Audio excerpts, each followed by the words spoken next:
አያሌው ሞኙ ሷማኙ ሷማኙ የተባለለትንስ ታውቁታላችሁ? እምዬ ምኒልክ የተባበረች ኢትዮጵያን እንደ እሳት የሚፋጅ ክንድ አንግበው ሄደው ፋሽስት ጣሊያንን ፈጁት፣ ድል አድርገውም ተመለሱ። ቀዳማዊ አፄ ኃይለ ሥላሴ የተኳረፈች ኢትዮጵያን አንኮኮ ብለውና አዝለው ሄደው ተሸንፈው ተመለሱ። ነገሩ እንዲህ ነው። አጤ ምኒልክ የኢትዮጵያን ግዛት አንድ ለማድረግና ለማስጠበቅ ባደረጉት ትግል ውስጥ አንድ ሴኩላር ደብዳቤ ጽፈው ነበር። ደብዳቤያቸውም የትኛዎቹም ነገስታቶች የኢትዮጵያን አንድነት አምነውና ወደ ግዛቱ ውስጥ በሰላም ከገቡ በኢንተርናል ኦቶኖሚያቸው ውስጥ ወይም በውስጥ ነፃነታቸው ውስጥ ጣልቃ እንደማይገቡ ቃል ገቡ። የታሪክ ምሁሩ ፕሮፌሰር ባህሩ ዘውዴ he kept his promise ይለዋል። ቃሉን ጠበቀ፣ በአንዳቸውም ላይ ጣልቃ አላስገባም እጁን። ያውም ወደ 8 የሚሆኑ የኦሮሞ ነገስታት ወለጋ፣ ጅማ በሙሉ በሰላም ነው የገቡት። አንዳቸውም ጋር ጦርነት አልገጠሙም ነበር። ከነዚህ ከ8ቱ የኦሮሞ ነገስታት ጋር ነው የምላችሁ። ከሌሎቹም ጋር ከአብዛኛዎቹ ጋር በዚህ አይነት መንገድ ነው የኢትዮጵያን የአንድነት ግዛት ለማስጠበቅ የሄዱበት መንገድ። አዎ ቢያሉ አሻፈረኝ ያሉ ነገስታቶች ነበሩ። ከነሱ ጋር ጥል ነበረ። አስቸጋሪና አዳጋች ብዙ ህዝብ የጨረሱ ጦርነቶችም ተካሂደዋል። ግን እምዬ ምኒልክ ብልህና ይቅር ባይ ንጉስ ናቸው። አዎ ጀግናም የሚባለው ካሸነፈ በኋላ ይቅር የሚል ነው። ይህንን የዓለም ታሪክ ሁሉ ሊያስተምረን ግድ ይላል።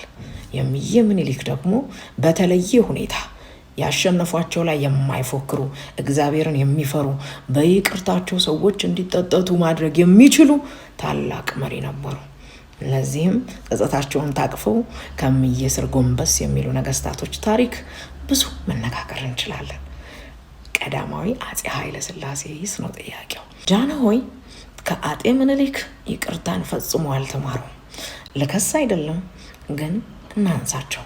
ለማይጨው ሽንፈት የዳረጋቸው በርካቶች እንደሚያወሩት ኢትዮጵያ ለሌላ 40 ዓመታት ያክል ራሷን ሳታበለጽግ በመሳሪያ ሳትይዝ ምን ሳትል ነው የመጣችው። ትክክል ሊሆን ይችላል። እንደ አንድ ምክንያት ልንገልጸው እንችላለን። እርግጥ ነው በጃንሆይ ዘመንም 2 ጦርነቶች ብቻ ነው የነበሩት። አንቺም እና እንትን አይደለም፣ ሌላ የረባ ጦርነትም አልተደረገም። ህዝቡ በሰላም ነው የተቀመጠው።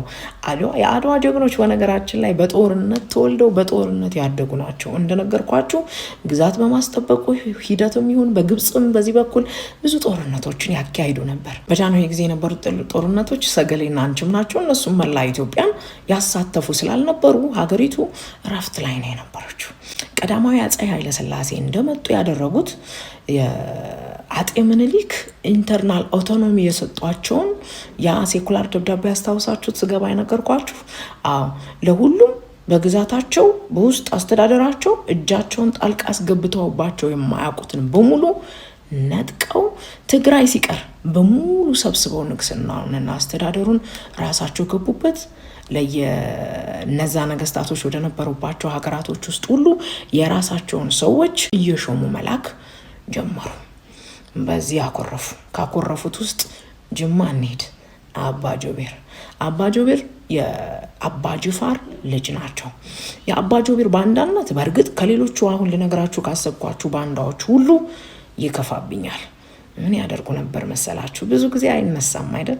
የትርክት ታሪኮች፣ የውሸት ትርክት፣ የፈጠራ ትርክቶች፣ ልቦለዶች ሐውልት ሲቆምላቸው ትክክለኛ ታሪኮች ግን ጆሮ ዳባ ልበስ ተብለው መናገርም እንደው ሌላ ነገር እስከሚያመጣ ድረስ ተፋፍሮ የሚቀመጡ ብዙ ታሪኮች አሉ። ለህዝብ አንድነት ስንል ዛሬ ተነስቶ እንዲህ ሆኗል እንዴ ለሚል ሰው ለዓለምን ነገር በርካቶች ዝም ብለውና አፍረው የያዟቸው ብዙ ታሪኮች አሉ።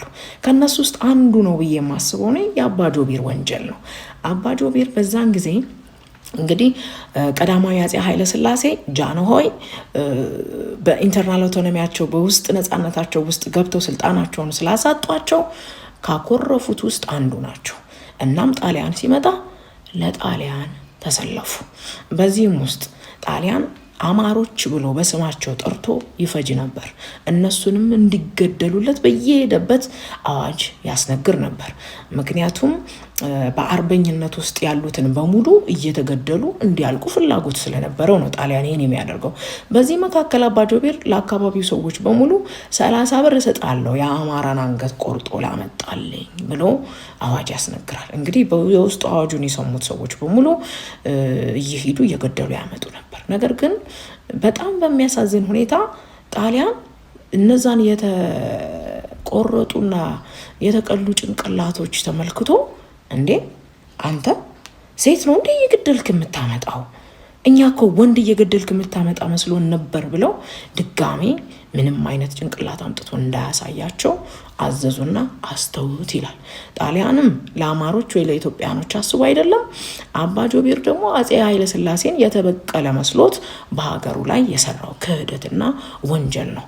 እንዴት ታወቀ ሴቶች መሆናቸው ካላችሁ ጉንጉን ጠጉራቸውን ወይ ጎፈሬ ጠጉራቸውን ሴት የሚያስመስላቸውን ጸጉራቸውን እየቆረጡ እየከረከሙ ወንድ አስመስለው ነበር የሚወስዷቸው። ይሄው አማራ ገደል እያሉ ጭንቅላት ይዘው ነበር የሚሄዱት አባ ጆቤር። ነገር ግን እዚህ ግንጭላቸው ላይ የተሳለው ንቅሳት የደመቀው ንቅሳት ጣሊያን አይቶ አንተ በየቤቱ እየገባህ ሴት ነው እንደምትገለው ብሎ ነው አሳፍሮ ያስቆመው። ግን አባ ጆቤር ለዚህ ባንዳነታቸው ምክንያት የሆነው አጼ ኃይለ ሥላሴ በውስጥ አስተዳደራቸው መግባታቸው ነው። በዚህም ምክንያት ወደ ማይጨዋ አጼ ኃይለ ሥላሴ ሲሄዱ እነሱ አልተከተሏቸውም። አንድ በሉ። ይህንን ታሪክ ከፈለጋችሁ ጥቁር አንበሳ በሚል ታደሰ ሜጫ የጻፈው መጽሐፍ ላይ ታገኙታላችሁ። ገጽ 50 አካባቢ በእርግጠኝነት እዛ ላይ ሄዳችሁ ብትመለከቱ አሁን የነገርኳችሁን ታሪክ ታገኙታላችሁ። ሁለተኛው የጃንሆይ ተበዳይ ኋላም እንግዲህ ሀገርን ክዶ ባንዳ የሆነው የጎጃሙ ራስ ኃይሉ ናቸው።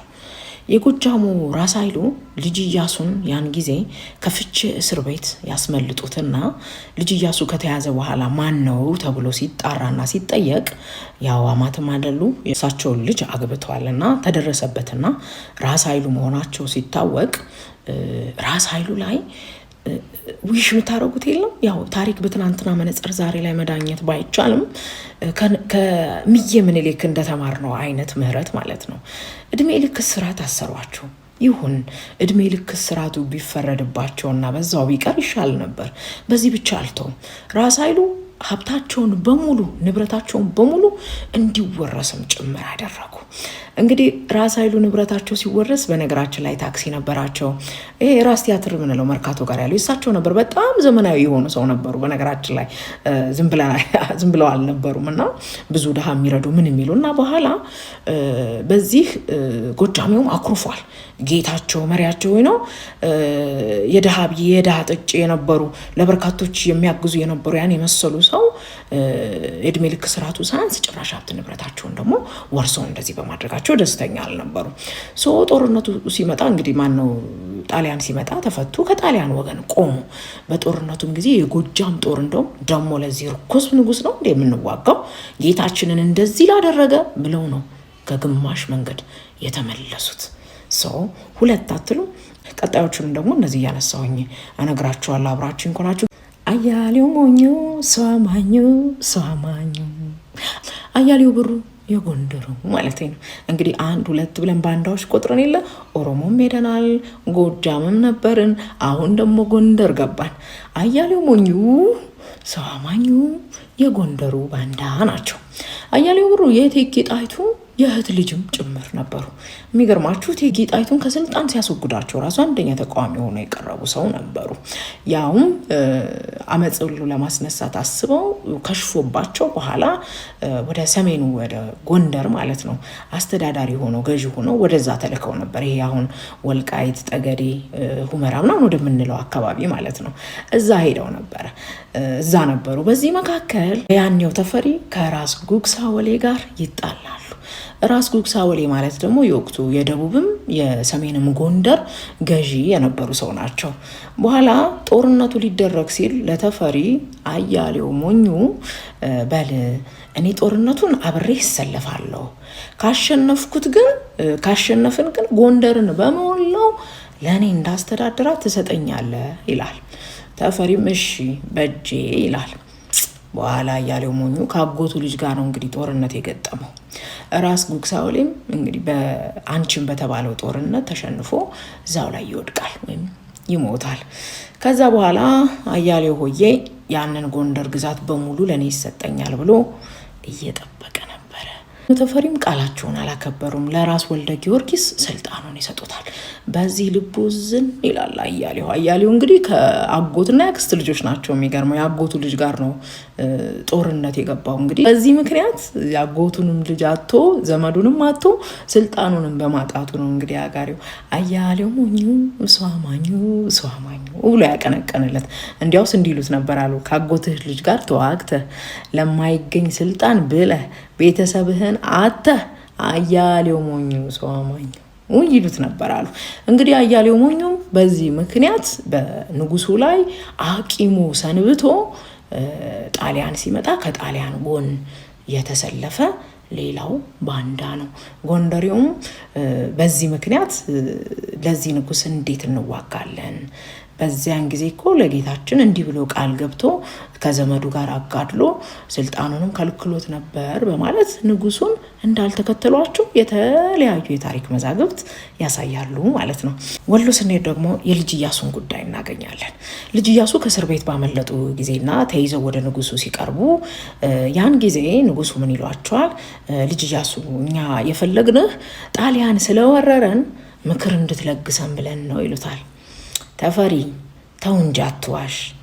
እኔ እኮ ዳዊቴን ይዤ በአንተ ስር ሆኜ ጣሊያንን ልዋጋ ብዬ ጠይቄ ነበረ። መች ፈቀድክልኝ? ተፈሪ አንተ ጨካኝ ነህ። አባቴንም ገድለኸዋል፣ እኔንም ትገድለኛለህ።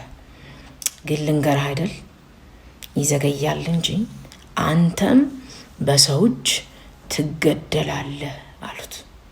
አይገርም? ምን አይነት አጥንት የሚሰብር ትንቢት ነበረ። ኤኒዌይስ በዚህ ምክንያት እንግዲህ ስላሟሟቱም እንደምታውቁት በግልጽ እንዲሆነ ሞተ ወይም ኃላፊነቱን የወሰደ ሰው ስለሌለ ስለ ልጅ ኢያሱ ያው አሳዛኝ ታሪክ ነው። ሌላ ጊዜ እናወጋዋለን። ይሄንን ምንም መልስ የለም። በዚህ ምክንያት ወሎ አቂሟል። ወሎ ቂም ቋጥሯል። ስለዚህ ወሎም አልተከተላቸውም። ስለዚህ ሄዱት ማለት ነው። ንጉሱ ተሸንፈው መጡ ያልኳችሁ ለዚህ ነው። እንግዲህ ያኮረፈ ኢትዮጵያን አዝለውና እንኮኮ ብለው ስለነበረ ሊዋጉ የሄዱት ድል ሳይቀናቸው ተመልሶ መጥቶ ጣሊያን ኢትዮጵያ ላይ ከዛ በኋላ ያደረሰውን ግፍ በሳቸውም ላይ የደረሰውን እንግልትና የአርበኞቹን ትግል ሁሉ በዚህ ውስጥ እናስታውሳለን። እና ምን ልላችሁ ነው፣ ባንዳ እንዴት እንደምናፈራ አናውቀውም። ሀገር የሚባለው ትልቁን ስዕል ማየት ካልተቻለ በዚያን ጊዜ እነዚህን ሰዎች ልንፈርድባቸው አንችልም። የሆነባቸው የተደረገባቸው ያንን ውሳኔ እንዲወስኑ አስገድዷቸዋል። ጥያቄው ዛሬስ ነው። ዛሬስ የትናንትናዋን ያኮረፈች ኢትዮጵያ ዛሬ ላይ እንዳያት ያስገደደኝ በትክክልም ያን ጊዜ ላይ የኖርን ያለ ይመስላል።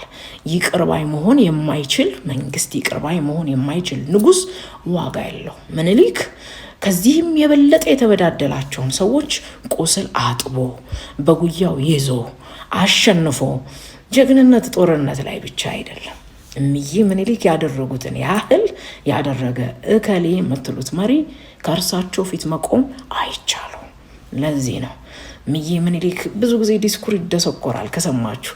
እዚህም እዛም ያኮረፉ ግዛታቸውን የተነጠቁ ምናምን ሰዎች በነበሩበት ጊዜ ነው ኢትዮጵያ በክፉ ቀን ስትጠራ አቤት ብላ ሄዳ ነው። ታትስ ናት ትሩዝ።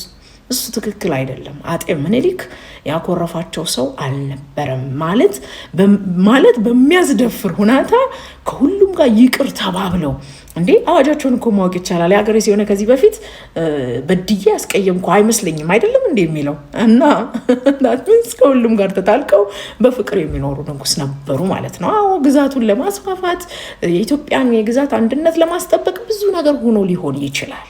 ግን በሀገር ሲመጣ አንድ የሆኑት የተባበረች ኢትዮጵያን ስላነገቡ ነው። ያለ ተባበረች ኢትዮጵያ ነገ ዋጋ ያለው ይሄ ነው። ከአድዋ መማረው ይሄ ነው። ከማይጨው መማረው። እናንተስ?